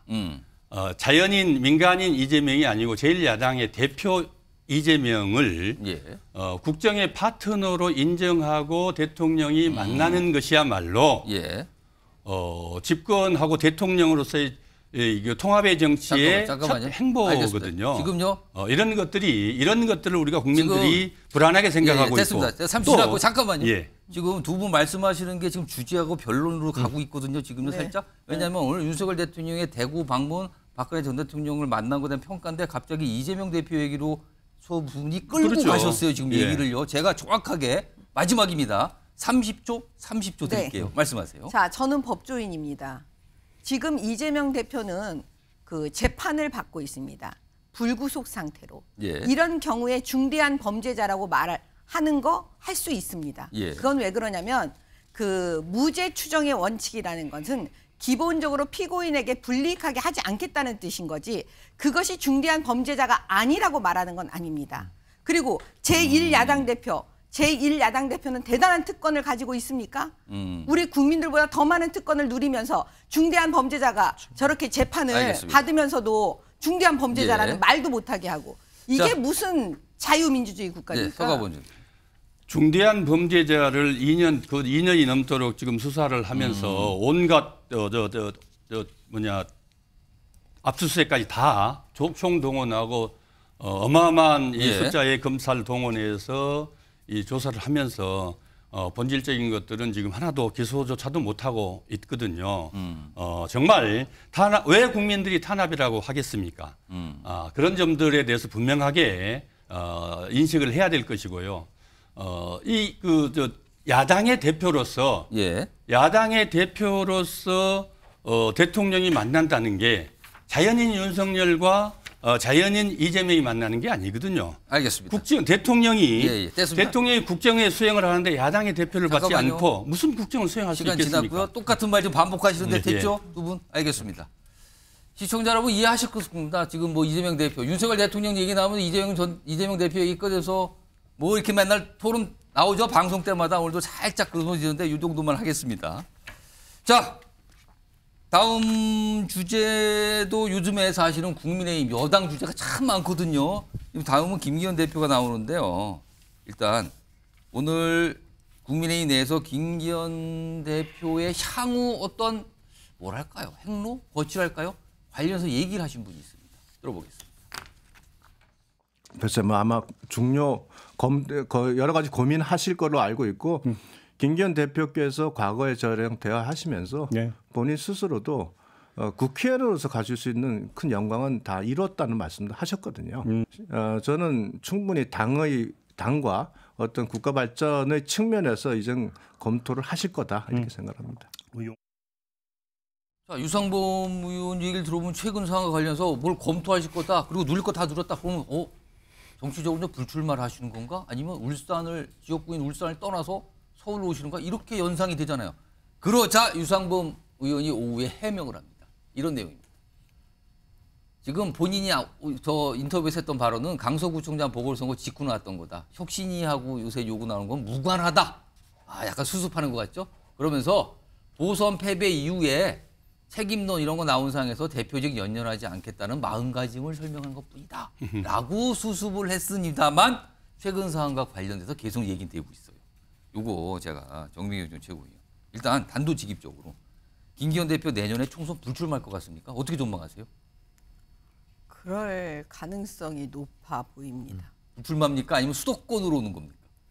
뭐 그거는 뭐 이제 여러 가지 검토를. 근데 아무튼 그 둘 중에 하나 선택할 것 같습니까? 예. 일단 바로 답을 하셨고요. 근데 일각에서요. 지금 김기현 대표를 포함해서 영남권 중진 의원들, 영남에 계신 이른바 친윤 의원들이 수도권 출마나 불출마라는 요구가 혁신이 발로 나왔잖아요. 이걸 가지고 이게 이른바 용산의 의중이 반영된 거다. 그러니까 그 용산에 뭐 검찰 출신이나 참모들이 대거 그 비는 지역으로 가려고 하는 그런 의도가 있는 거 아니냐는 해석까지 나오고 있거든요. 이거 어떻게 보십니까? 근데 그거는 조금 분리시켜야 될 것 같아요. 두 가지를. 예. 뭐냐면은 사실은 제가 지금 혁신위원장이라고 해도요. 예. 그 할 수 있는 게 별거 없어요. 왜냐하면 혁신이라는 건 결국은 국민 눈높이에서 해야 되기 때문에 예. 우리한테 좀 불리하더라도 막 해야 되는 상황이 돼버리거든요. 왜냐하면 예. 선거는 구도예요. 구도. 전체적인 구도를 어떻게 잡을 것이냐. 그러면 결과적으로는 뭐냐면 영남권의 희생을 요구할 수밖에 없는 상황이 돼버리잖아요. 그리고 과거에도 그렇게 해왔고요. 예. 물론 성공이 했는지 안 했는지는 뭐 그 다음 예. 문제고요. 그래서 제가 볼 때는 지금 이게 꼭 용산의 뜻이다 아니다 이렇게 말할 수는 없고 예. 기본적으로 용산의 뜻이 담겨져 있지 않나라고 다 그건 아마 추측들은 하고 있을 것 같아요. 나중에 만약에 그게 관철되면 결과적으로 그게 되는 거 아니냐? 아니 그러니까 제가 말씀드렸잖아요. 만약에 우리가 야당인 시절에도 예. 이 얘기는 똑같이 나왔거든요. 왜냐하면은 그 영남권 중진 험지 출마는 예. 계속 나왔던 얘기예요. 그렇기 때문에 이게 특별히 뭐 용산의 뜻이다 아니다라고 말하기가 어렵지만 예. 지금 우리가 집권 여당이기 때문에 다 용산의 뜻이 아니냐라고 얘기할 수밖에 여당이니까. 없는 상황이죠. 그다음에 두 번째 그러면 그렇게 나간 그 자리에 예. 과연 그 뭐 용산에서 다 꽂아서 내려 보낼 거냐? 그거는 제가 볼 때는 이게 엄청나게 큰 파급력으로 우리 국민들께 딱 효과가 만약에 해서 와 잘한다 국민의힘 예. 이런 생각이 들면요 그거 함부로 못해요. 제가 볼 때는 만약에 하고 싶더라도 결과적으로는 기본적으로 공천 원칙이라는 걸 만들 수밖에 예. 없고요. 한두 곳은 사실 할 수도 있겠죠. 근데 전반적인 크게 뭐 전부 다 뭐 검사를 꽂아 놓는다, 뭐 용산에서 다 내려간다. 예. 저는 이건 불가능하다고 보고 이거는 막 민주당 쪽에서 혹은 국민의힘을 공격하는 쪽에서 말하기 좋은 것 중에 하나다라고 생각합니다. 정치권에서 나오는 약간 그런 얘기들이다 이런 분석이신데요. 그런데요. 일단 당내 당 지도부, 중진 그리고 친윤 의원들은 요청을 받은 상태거든요. 근데 아직까지 명확한 답을 못하고 사실 김기현 대표는 간접적으로 약간 의사가 전달되는 이런 분위기로 보이거든요. 근데 이와 관련해서 국민의힘 내부에 반발하는 목소리가 나오기 시작을 했어요. 그리고요. 얼마 전에 인요한 위원장도 이 사안과 관련해서 인터뷰에서 한 말도 있습니다. 들어보시죠. 당에서는 그 혁신위를 띄운 이유가 뭐겠습니까? 혁신위를 띄운 이유가 내년 총선에서 승리하기 위해서 하자는 거 아닙니까? 예. 아마 어디든지 간에 경쟁력이 있는 후보들을 아마 그 공천하는 것이 가장 합리적이다 이렇게 보는 거지요. 예. 선거에서 못 이기면은 그게 무슨 혁신입니까? 그게 중진하고 측근에 더 초점을 맞춥시다. 그런 분들이 딱 멋있게 그리고 떨어지면 어때? 떨어지면 뭐 큰일이에요? 다른 일을 할 수도 있고 장관할 수도 있고 떨어진 사람 뭐 그 희생을 가만히 보고 있을 것 같아요? 그럴 것 같지 않은데요? 예. 대통령 사랑한 사람들은 진리는 간단해요. 대통령 사랑한 사람들은 결단 내려야 돼요. 이게 나라 운명이 들어있는 선거입니다. 위기가 영웅을 만들어요. 지금 있는 분들도 영웅이 돼야 돼요. 용기를 내서 결단 내리면 좋아하는 사람이 돼요. 그리고 최윤영 변호사? 지금 인요한 위원장, 그러니까 조영태 의원은 반발을 하고 있는 거고요. 인요한 위원장 얘기는 아니 결단을 좀 내리세요. 그리고 아니 좀 떨어지면 어떻습니까? 이거 전제는 수도권 같은 데 출마해서 떨어지면 어때요? 다른 거 할 일 많잖아. 이 얘기를 꺼내놨거든요. 그럼에도 불구하고 반발이 계속 나오는 것 같은데 지금 이런 분위기라면 김기현 대표 정도가 어떤 결단이나 판단을 하고 나머지 대상자로 꼽히신 분들은 그냥 버티는 겁니까? 김기현 대표, 현직 당 대표가 불출마 선언하는 것은 정치적으로 굉장히 큰 카드라고 생각합니다. 예. 그렇기 때문에 지금 그와 같은 것을 전체 6개월 남은 레이스에서 지금 쉽게 얘기하기는 어려운 거라고 저는 생각을 합니다. 하지만 저는 맥락을 봤을 때 김기현 대표는 나를 불살라서라도 내년 총선을 이기겠다 하는 의지가 충분히 익히고 그것은 타이밍의 문제다. 저는 이렇게 평가를 하는데요. 그러면 다른 분들은? 그렇다고 하면은 사실 그와 같은 정도의 결단에 다른 분들이 저항할 수 있겠습니까? 그 파급력은 상당히 크고 가장 큰 시점에 그 김기현 대표가 그와 같은 카드를 쓸 가능성이 높다고 보는데요. 그 근거는 이겁니다. 아까 지금 그 유상범 의원이 큰 영광 다 이뤘다 알았는데 이게 굉장히 기독교적이고 굉장히 종교적인 단어입니다. 영광이란 게 이른바 그리스도의 영광, 다 이뤘다라는 것이 십자가에서 예수 그리스도가 얘기했던 가상칠언 중에 마지막에 다 이뤘다는 겁니다. 성경에 나오는 표현입니까? 그렇습니다. 그게? 결국 기독교의 진리는 뭐냐면은 죽어야 산다는 십자가의 진리. 이거를 기독교 장로인 이 김기현 대표는 충분히 전 알 것이라고 보거든요. 그렇기 때문에 지금 이뇨한 혁신위원장이 얘기하는 결단, 그 시점은 가장 본인이 어떻게 보면 쓸 수 있는 카드를 극대화시킬 수 있는 시점에 던짐으로써 많은 사람의 어떤 불출마, 혐주 선거를 이끌어내는 그 전략을 지금 가지고 있다. 그런 생각을 합니다.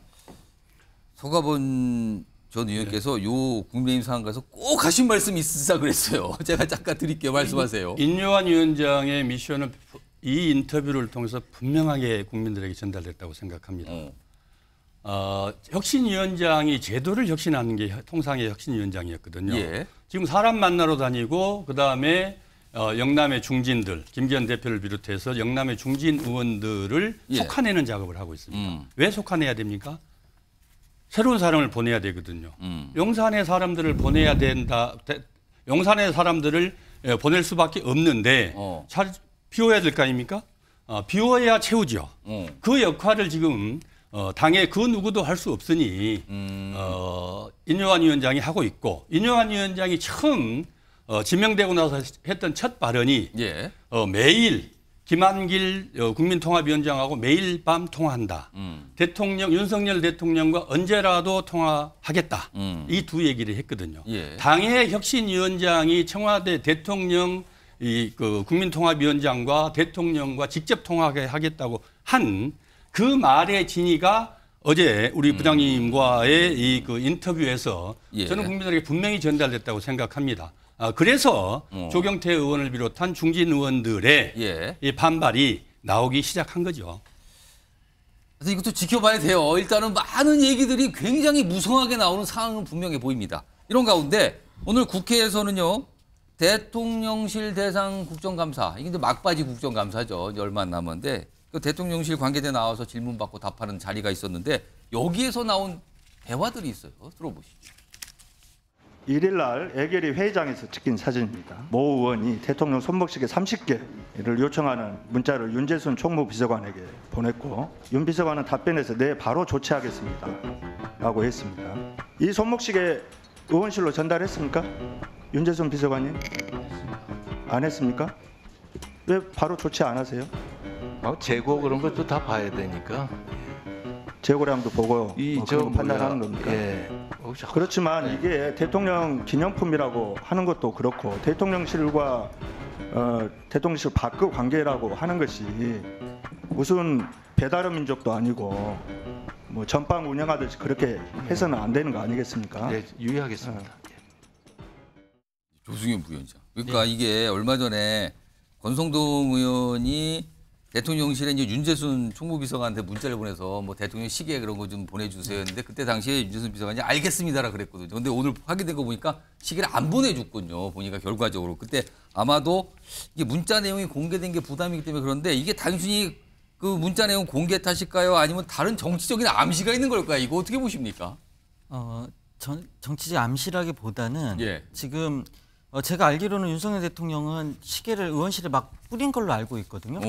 근데 문재인 정부 때는 청와대 인이 시계라고 하죠. 이 청와대 시계를 예. 생일에만 줬습니다. 그래서 11개월 일하고 못 받고 나간 사람도 있거든요. 근데 이제 국회의원이 달라고 해도 안 줬어요. 그러니까 공급 관리를 철저하게 해가지고 이게 막 밖에서 비싸게까지 팔리고 이랬는데 지금 윤석열 대통령 시계 같은 경우에는 공급을 막 푸는 것 같아요. 그러니까 이제 가격이 얼마 안 되는 것 같은데. 근데 왜 안 줬어요, 근데 여기? 근데 지금 이 부분은 이제 자료 요구가 들어왔기 때문에 예. 이거 되게 민감한 문제가 됐지 않습니까? 이게 어떻게 이게 뭐 언론을 통해서 나갈지 모르는 상황이 됐기 때문에 관리가 이제 들어간 거라고 보여지는데 이 대통령실의 관리를 좀 수요 공급을 좀 잘 못 맞춘 거 아닌가 저는 좀 그런 생각이 되는데 예. 저 문자를 보면은 어떻게 보면은 그런 정치적인 게 개입된 거라고 생각하지만 실제로 재고 얘기가 나왔지 않습니까? 이걸 막 그렇게 30개 더군다나 얼마 전에 의원실 수량이 20개씩, 좀 있었어요. 요구한 네. 수량이. 예. 근데 의원실에 20개씩 뿌리면서 그런 공급을 좀 맞추려고 그랬다. 저는 좀 그런 생각이 드는데요. 이렇게 관리하면 이제 공매도 들어가면 예. 완전 폭망하는 거거든요.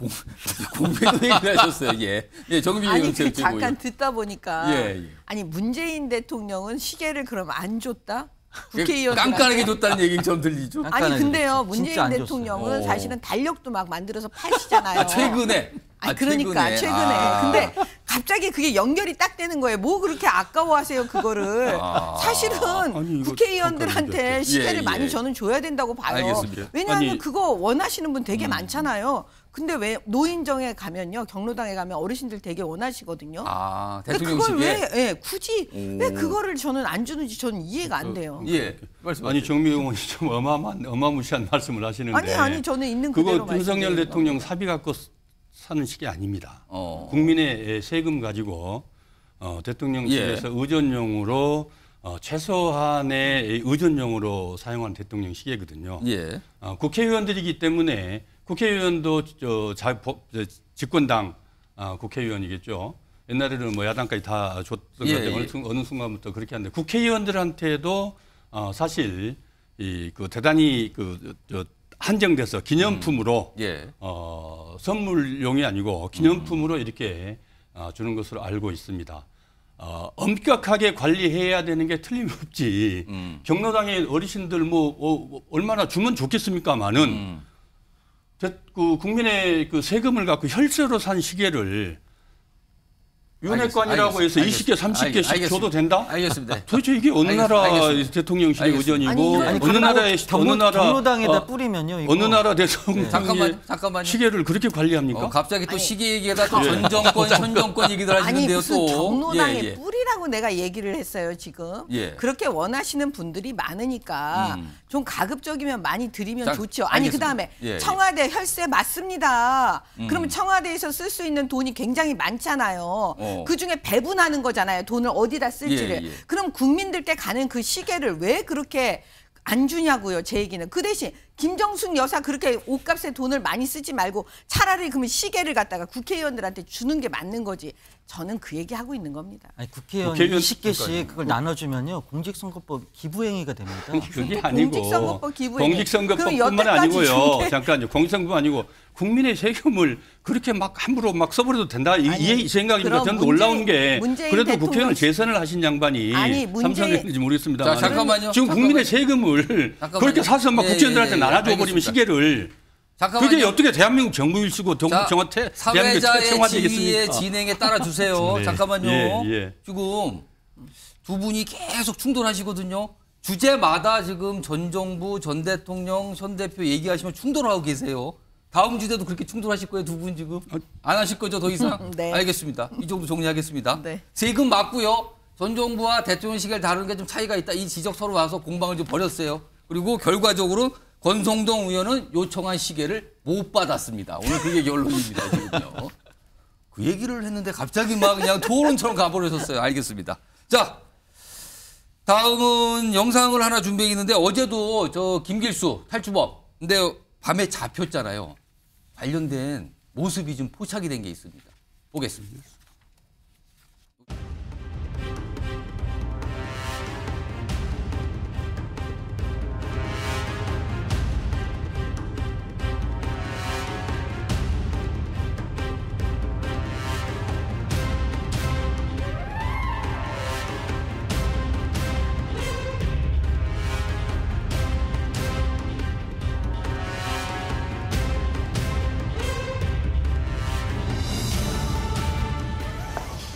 찾으셨어요?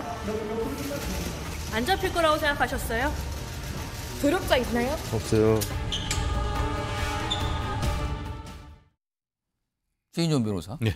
체포 경위가 지금 나오기는 무슨 전화 통화를 했는데 이게 이제 시작이 됐다 이러는데 이거 어떻게 잡힌 겁니까? 그렇습니다. 그 모든 게 꼬리가 길면은 잡힌다. 탈출하는 것 자체가 굉장히 영화에 나올 만큼 드라마틱했었는데. 지금 뭐 뛰어다니고 굉장히 긴박해 보였어요. 그렇습니다. 거기다가 이제 그 어떻게 보면은 본인이 뭐 여장도 했다나 어쨌든 변장도 하고 복장을 계속 계속 바뀌면서 바뀌었죠. 어떻게 보면 경찰의 체포의 손길을 계속 그 피해 왔었는데 예. 결국 가장 사랑했는 사람인가요? 여자친구한테 전화하는 과정에서 그러한 내용들이 알려지면서 이 그 전화한 장면을 그 장소를 이제 그 경찰이 그러니까 공중전화로 누군가에게 전화를 했는데 마침 경찰이 면담하고 알고 있는 상태였다 그러죠. 그렇죠. 그거를 결국 계속 통신 그 감청 같은 것들을 해왔다라고밖에 볼 수 없는 그런 상황이었던 거 아니겠습니까? 그리고 저 같은 경우에는 뭐 무슨 현행범이 아니기 때문에 일단 그 도주했는 부분이다 보니까 법원에서 이미 구속영장 내지 체포영장을 발부받았을 겁니다. 그렇죠. 수배 상태잖아요. 그렇죠. 지금. 그렇기 때문에 긴급 체포를 했다라고 지금 볼 수밖에 없는 상황이고 아마 경찰이 그래도 생각보다 빠른 시간 내에 체포를 했는 걸 보면은 대한민국 경찰 여전히 살아있는 것 같습니다. 이게 사실은 이 탈주범 김길수 뭐냐면 과거에 또 흉악범죄가 있어서 많은 분들이 걱정했는데 그래도 빨리 잡았어요. 그래서 경찰들이 굉장히 수고하셨다는 얘기가 좀 들리고 있습니다. 자. 일단 잠시 전해드렸고요. 뭐 결과가 좀 나와서요. 다음 주제는요. 지금 김포, 뭐 서울 편입 뭐 이런 거 자꾸 나오잖아요. 지금 정치권 뜨거운 이슈 나왔는데 이게요. 이 사항에 대해서 국민의힘 내부 반발도 좀 있습니다. 일단 그 목소리부터 좀 들어보시죠. 실현 가능성 없는 김포시의 서울특별시 편입 정치쇼 멈춰야 합니다. 이제는 선거를 앞두고 충분한 검토나 공론화 없이 아니면 말고식으로 이슈하는 것은 무책임한 일이다. 이런 부분들을 말씀을 드리고 서울 주변에 그런 행정구역 정비 이런 부분보다도 지방 메가시티가 저는 우선이다. 저는 이렇게 봐요. 지방 메가시티가 이루어지고 난 다음에 소위 수도권과 또 지방 간에 개선을 점은 뭐 또 개선하는 그런 과정 속에서의 그런 추진은 모르지만은 자 정미영 정치고요. 지금 이렇게 반발이 나온 상황이거든요. 그런데 이거에 대해서 이렇게 반발하는 인물들에 대해서 또 당내에서 지적하는 목소리가 있습니다. 우선 그 목소리부터 따로 좀 들어보겠습니다. 뭐 유정부 시장님께서는 김포 문제에 대해서 뭐 이렇게 관여할 입장은 아니시고요. 인천시장이신데 뭐 김포에 대해서 뭐 알부하실 분은 아니시라고 보고. 유정복 시장의 그 발언은 좀 세계적 도시 행정체의 변화의 흐름을 잘 읽지 못한 발언이다 이렇게 보고 있습니다. 저는 수도 서울의 경쟁력이 저는 국가 경쟁력으로 이어질 수 있다 이렇게 보거든요. 그런 점에서 광역단체장들은 편협한 사고와 지역 이기주의적 사고에서 좀 벗어나야 되고요. 당 차원에서 뭐 공개적으로 할 일은 아닌데 현재 어제 오후에 쭉 보니까 우리 당내 의원님들 다 좀 소위 부글부글 뭐 그런 것 같아요. 깊이 있게 고민을 하시고 하신 말씀인지. 정미연 정치고요. 그러니까 이 비판하는 목소리, 반대 목소리를 낸 유정복 인천시장, 김태훈 충남지사에 대해서 당내 지금 부글부글하다. 그리고 편협하다는 얘기가 나왔거든요. 이거 자칫 이 이슈가 당내 내용되는 겁니까? 이거 어떻게 보세요? 지금 사실은 그 총선용으로 김포 서울 편입이 나온 거는 아니거든요. 그거는 진짜 제가 그건 아니다라고 지금 얘기를 하시는 거예요? 알겠습니다. 일단. 이건 진짜로 제가 말씀드린 정치적 발언이 아니고 진짜 일단 그거는 이제 변론을 하고요. 근데 당내 상황이 지금 심상치 않아요. 제 얘기는 뭐냐면 그런 거를 모르실 리가 없을 거거든요. 지금 두 분의 저 시장 도지사께서.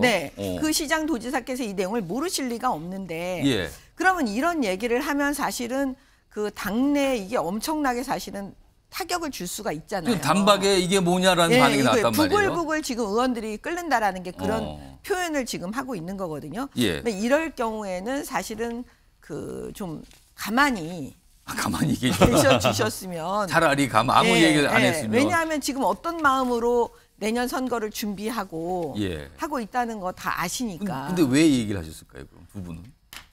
그건 잘 모르겠어요. 그걸 지금 무슨 크게 못 본다, 편협하다 이렇게 비판을 또 받았는데. 취재를 제가 못했는데 그거는 유종복 인천시장은 지금 현재 인천시장이니까 인천만 보고 김태흠 지사는 지금 충남만 보고 하다 보니까 이런 일이 벌어진 것 같은데 지금은 그게 아니라 단체장을 뛰어넘어서 전체 이제 국민의힘 당원으로서 국민의힘 전체를 바라봐야 되는 게 아닌가 뭐 그런 생각이 듭니다. 지금 이와 관련돼서 어떻게 보면 관련 당사자라고 할 수 있는 게 서울시장, 오세훈 서울시장이거든요. 어제 김포시장과 만난 자리에서 기자들 앞에서 한 얘기가 있어요. 그 얘기 좀 들어보겠습니다. 상당히 미묘한 시점에 이런 문제가 제기됐기 때문에 어떤 그 연구 결과가 나오더라도 그런 그 정치적인 영향을 받았다 하는 평가를 받기가 쉬울 겁니다. 선거 이후까지, 그러니까 내년 총선 이후까지 논의를 좀 긴 호흡으로 가져가는 것이 논의에 도움이 될 수도 있겠다. 최진종 변호사, 저 오세훈 시장의 뒷부분 발언이 진짜 속내가 아닐까 싶기도 한데 총선 전에 결정하는 걸 왠지 부담스러워서 길게 총선 이후까지 길게 논의 좀 해봅시다라고 얘기하는 것 같은데 뜨거운 감자라고 느끼는 겁니까 지금? 그 말씀은 이게 총선형이 아니라라는 의미인 것이죠.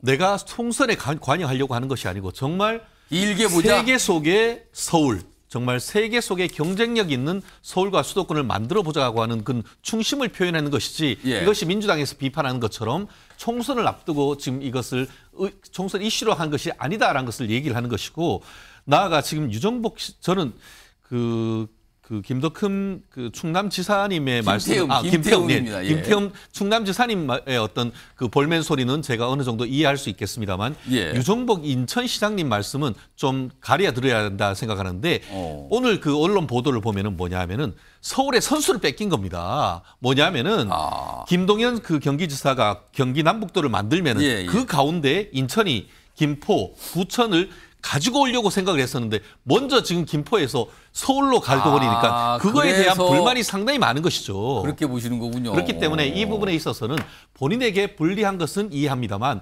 내년 총선을 앞두고 이렇게 단체장이 서로 불협화음을 내는 것은 오히려 야당에게 빌미를 제공하기 때문에 스스로 좀 자중할 필요가 있다고 봅니다.